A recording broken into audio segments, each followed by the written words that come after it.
우리들이 간직한 믿음과 신앙은 단지 종교적인 사색의 영역을 말하지 않습니다.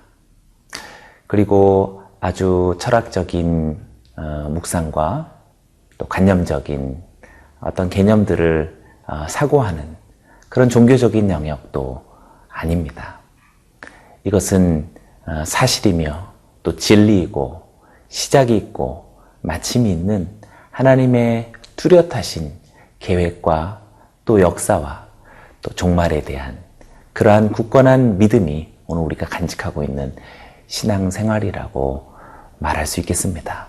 저는 여러분들의 삶 속에 우리 하나님의 말씀이 여러분들의 영혼육, 여러분들의 과거와 오늘과 내일 모든 것을 주장하고 또 개입하고 또 여러분들을 다스리셔서 하나님이 원하시는 또 하나님께 영광이 되는 생애를 오늘 그렇게 회복할 수 있는 복된 아침이기를 축복합니다.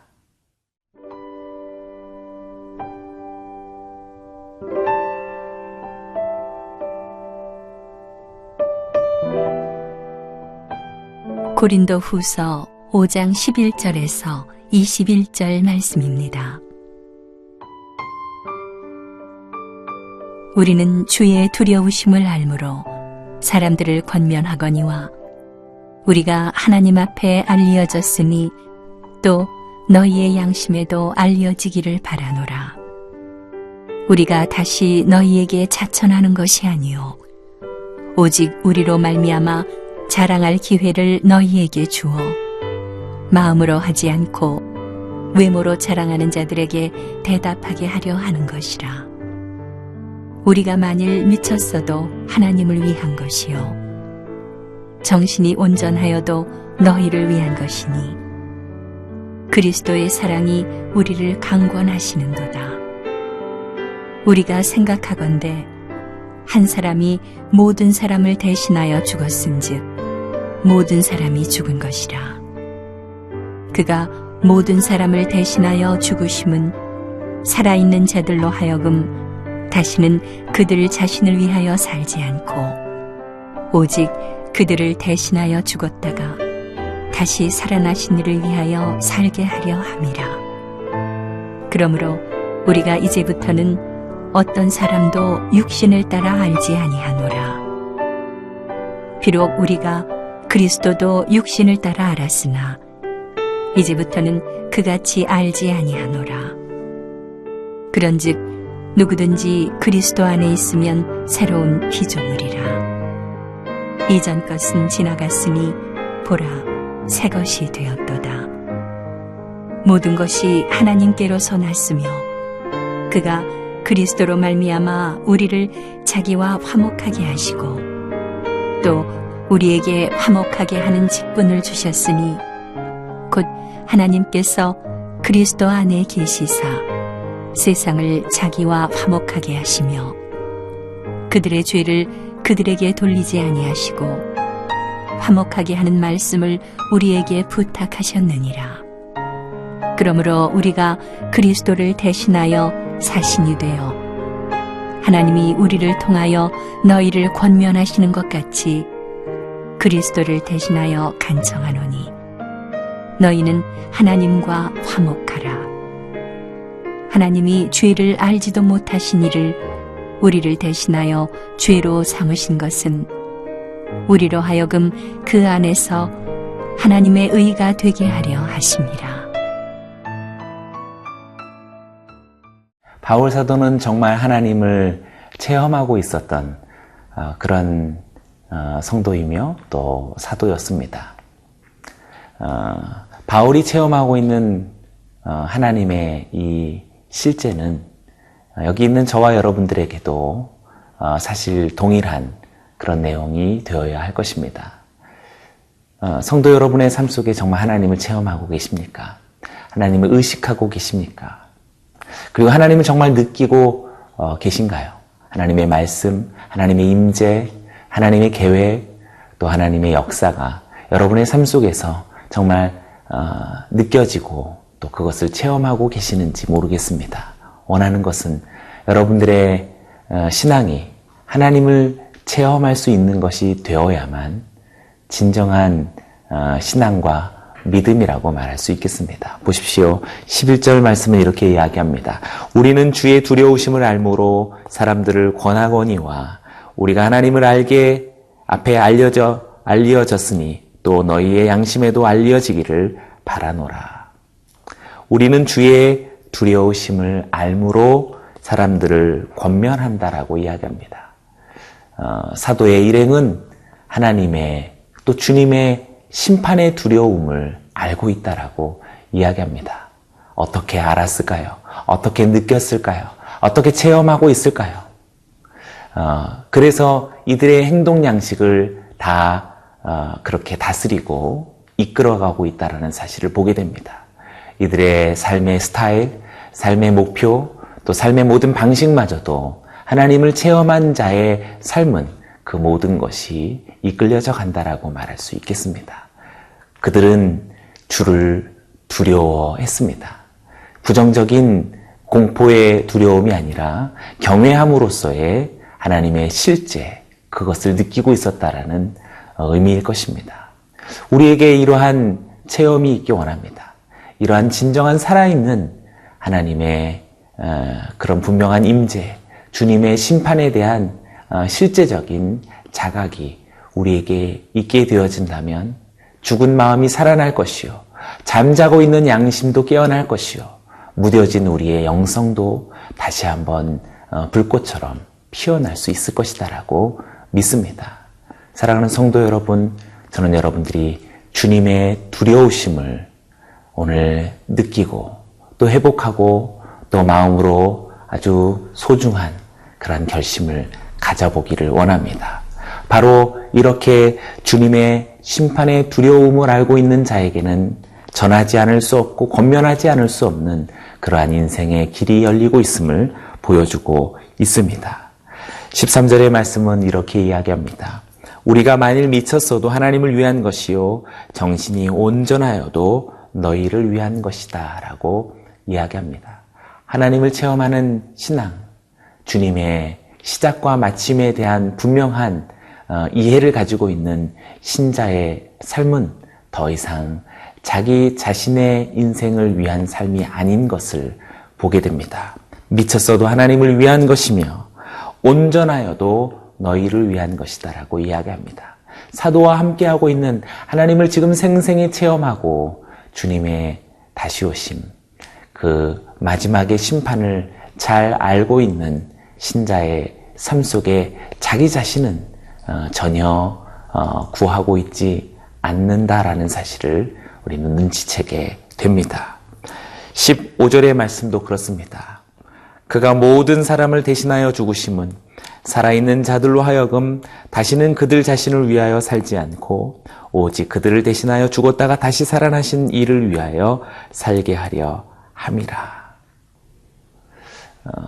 정말 예수 그리스도의 십자가의 사건과 그의 죽으심과 부활하심을 믿는 참된 신앙의 사람들, 그 시작과 마침을 알고 있는 분명한 신자의 생애는 다시는 자기 자신을 위하여 살지 않고 오직 그들을 대신하여 죽었다가 다시 살아나신 이를 위하여 살게 된다라고 이야기하고 있습니다.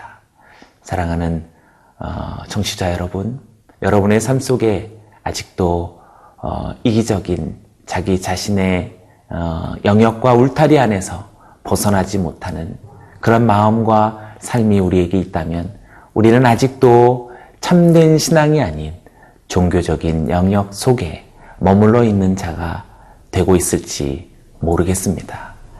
오늘 이야기하는 것처럼 이제는 자기 자신을 떠나고 오직 자기 자신을 부인하며 나를 위하여 죽으시고 다시 살아나신 우리 주 예수 그리스도를 위한 생애, 그를 체험하고 그를 느끼고 그를 오늘도 경험하는 참된 신앙의 세계로, 삶으로 나아가게 되기를 주님의 이름으로 축원합니다.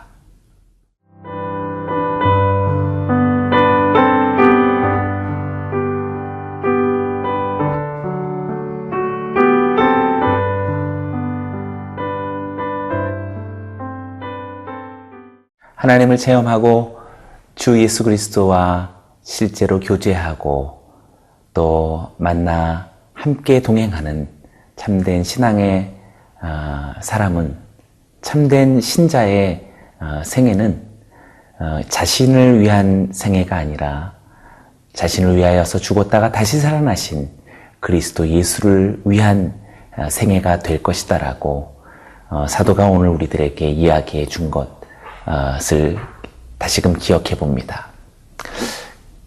우리가 주님을 위해 산다라는 것은 또한 사실 우리에게 맡기신 수많은 인생들을 위하여서 살아간다라는 말로 동일시할 수 있을 것입니다. 내가 나를 사랑한다면 내 양떼를 먹이라고 말씀하신 주님의 말씀을 기억해 본다면 오늘 우리가 살아가는 매 일상 가운데 이 땅을 유리방황하는 수많은 인생들을 향한 하나님의 부탁을 받은 자의 삶이라고 말할 수 있을 것입니다. 그래서 이제는 다시 살아나신 이를 위하여서 살게 되어진 사도의 일행은 16절 그러므로부터 시작되어지는 실제적인 자신의 삶에 놀라운 그런 초점을 우리들에게 보여줍니다. 그러므로 우리가 이제부터는 어떤 사람도 육신을 따라 알지 아니하노라. 비록 우리가 그리스도도 육신을 따라 알았으나 이제부터는 그같이 알지 아니하노라. 그리스도를 위하여서 살아가는 삶을 다짐했었는데 16절 그러므로라고 이야기하는 이 표현은 어떤 사람도 이제부터는 육신을 따라 알지 않겠다라고 그렇게 선언하고 있습니다. 이로 인하여서 놀라운 17절의 신앙 고백을 우리는 발견할 수 있습니다. 그런즉 누구든지 그리스도 안에 있으면 새로운 피조물이라. 이전 것은 지나갔으니 보라 새 것이 되었도다. 16절과 17절 속에 다시 사신 그리스도를 위하여서 살아가노라고 삶의 분명한 목적을 선언한 사도의 무리가 이제는 어떤 인생도 보여지는 육신으로 그렇게 알지 않고 해석하지 않고 이해하지 않을 것이다라고 이야기합니다. 왜냐하면 그리스도 안에서 모든 인생들은 새로운 피조물이 되었다라고 놀라운 선언을 하고 있기 때문에 그렇습니다. 그것은 새 것이라고 말하고 있습니다. 사랑하는 성도 여러분, 여러분들의 참된 신앙과 하나님을 체험하고 그리스도를 동행하는 그런 신자의 진실한 생애는 우리가 만나는 수많은 사람들, 우리가 경험하게 되는 수많은 사건들을 물리적이고 현실적인 그 모습 그대로 보고 이해하는 사람이 아니다라는 것을 보게 됩니다. 그의 눈에는 보이지 아니하는 놀라운 새로운 창조의 세계로 이해하고 있다라는 사실을 보게 됩니다. 예수 그리스도의 십자가의 사건을 굳건히 믿고 그의 부활을 확신하며 주님을 날마다 체험하고 있는 참된 신앙의 삶 속에는 아주 연약한 한 개인을 만나면서도 그 개인의 너머에 있는 소중한 새 창조의 아름다운 모습을 꿰뚫어 보고 있는 영적인 안목이 있다라는 사실을 발견하게 됩니다. 그렇게 살고 싶습니다. 여러분들도 그렇게 살기를 원합니다. 우리가 누군가 낯선 사람을 만났을 때 그냥 보여지는 것으로만 이해한다면 세상 사람들의 눈과 이해와 평가와 다를 바가 무엇이겠습니까? 보라, 그리스도 안에 있으면 새로운 피조물이라. 이전 것은 지나갔으니 새 것이 되었도다 라고 하는 놀라운 선언이 얼마나 많은 사람들에게 위로를 주며 자유를 주며 능력을 주며 용기를 줄 수 있는지 생각해 보기를 원합니다. 주님을 위해 산다라는 것은 이제 그렇게 구속된 자, 자유를 잃어버린 수많은 영혼들에게 구원의 확신이 없고 오늘을 죽어가는 저 세상에 사라져가는 인생들에게 놀라운 새로운 용기와 희망과 구원의 소식을 전파하는 일들이라고 말할 수 있겠습니다. 이것이 18절로부터 19절까지 오늘 우리가 살아가게 되는 분명한 삶의 좌표를 이야기해 주고 있습니다.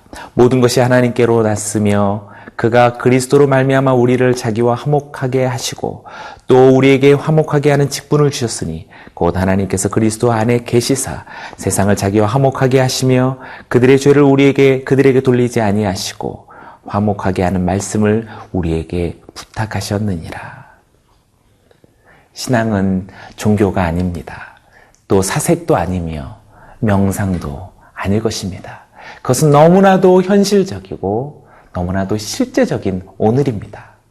오늘의 삶 속에 오늘 우리가 만나는 지극히 미약한 인생이며 무시할 만큼 사소한 현실일지라도 그 너머에 있는 하나님의 새 창조의 세계를 넘어서 볼 수 있는 영적 해안을 갖고 있다면 우리는 그 가운데 묶여져 있는 것이 무엇이고 붙들려져 있는 것이 무엇이며 매어져 있는 것이 무엇인지를 발견하고 그것을 풀어줄 수 있는 놀라운 하나님의 화목해 하는 자의 직분을 감당할 수 있을 것입니다. 우리가 이 땅의 사람들을 만나면서 과거를 만나고 오늘을 만나고 또 미래를 만나면서 그들이 여전히 매이고 붙들리고 구속되어진 모든 죄의 결박과 사슬들을 용서하고 용납하며 하나님과 화목하게 하는 놀라운 구원의 길을 주 예수의 이름으로 제시할 수 있는 저와 여러분이 되기를 주의 이름으로 축복합니다. 기도하겠습니다.